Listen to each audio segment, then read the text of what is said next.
പ്രധാനപ്പെട്ട പ്രശ്നം എന്നുള്ളത് ശബരിമലയുടെ ക്രമക്കേടുകളെ സംബന്ധിച്ചുള്ള അന്വേഷണം പുതിയ മാനങ്ങളിലേക്ക് നീങ്ങിക്കൊണ്ടിരിക്കുന്ന ഒരു പ്രത്യേക സാഹചര്യമാണ് ഇന്ന് സംസ്ഥാനത്തുള്ളത്.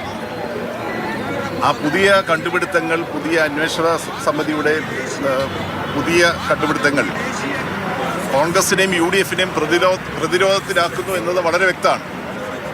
ഇപ്പം കോൺഗ്രസിനെയും UDF-നെയും പ്രതിരോധത്തിലാക്കിക്കൊണ്ടിരിക്കുന്ന സംഭവവികാസങ്ങൾ നാട്ടിൽ വരുമ്പോൾ ഒരു നോട്ടീസ് പോലും ചർച്ചയ്ക്ക് വേണ്ടി നൽകാനുള്ള ഒരു ധൈര്യം UDF-നില്ല. ഇന്നത്തെ ദിവസം ഒരു പ്രത്യേകതയുള്ള ദിവസമാണ്. ഒരു രൂപത്തിലും നമ്മുടെ ചോദ്യോത്തരം ഇന്ന് ഉണ്ടായിരുന്നില്ല. കാരണം പുസ്തകോത്സവവുമായി ബന്ധപ്പെട്ട ക്രമീകരണങ്ങളായിരുന്നുകൊണ്ട്. അതുകൊണ്ട് തന്നെ ഇന്ന് ഗവർണറുടെ പ്രസംഗത്തിന് നന്ദി രേഖപ്പെടുത്തുന്ന ഉപക്ഷേപം അവതരിപ്പിക്കുന്ന ദിവസം സർക്കാരിനെ വിമർശിക്കാനുണ്ടെങ്കിൽ വിമർശിക്കാനുള്ള ഏറ്റവും നല്ല അവസരമാണ് പ്രതിപക്ഷത്തിന്.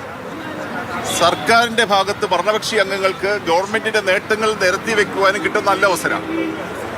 അപ്പോൾ ഭരണകക്ഷി അംഗങ്ങൾ ഗവൺമെൻറ്റിൻ്റെ നേട്ടങ്ങൾ, പ്രത്യേകിച്ച് ഇപ്പോൾ നാട്ടിലുണ്ടായിരിക്കുന്ന സാഹചര്യങ്ങൾ കൃത്യമായി വിലയിരുത്തുന്നത് ഒഴിവാക്കി കിട്ടാൻ വേണ്ടിയാണ് തങ്ങൾക്ക് വിമർശിക്കാനുള്ള അവസരത്തെ പോലും ഇല്ലാതാക്കിക്കൊണ്ട് പ്രതിപക്ഷം ഇന്ന് സഭ സമീപിച്ചത്. വളരെ വ്യക്തമാണ്, ഈ വിഷയത്തിൽ ഒരു തുറന്ന ചർച്ചയെ പ്രതിപക്ഷം ഭയപ്പെടുകയാണ്. അതുകൊണ്ടാണ് ഇന്ന് സഭ നടപടികൾ സമീപിച്ചത്. നാളെയും അത് തുടരും എന്ന ഒരു പ്രതീതി ഉണ്ടാക്കിയത് കൊണ്ടാണ് ഇനി ചൊവ്വാഴ്ച ദിവസം വീണ്ടും സഭ ചേരാൻ തീരുമാനിച്ചത്. എല്ലാ അടിയന്തര പ്രമേയങ്ങളും ന്യായമായവ ചർച്ച ചെയ്യുവാനുള്ള വലിയ മനസ്സ് കാട്ടിയ ഇടതുപക്ഷ ജനാധിപത്യ മുന്നണി സർക്കാരിനെ ഭയപ്പെടുന്നു കേരളത്തിലെ പ്രതിപക്ഷമെന്ന് ഇന്നത്തെ ദിവസം കൊണ്ട് വ്യക്തമായിരിക്കുകയാണ്.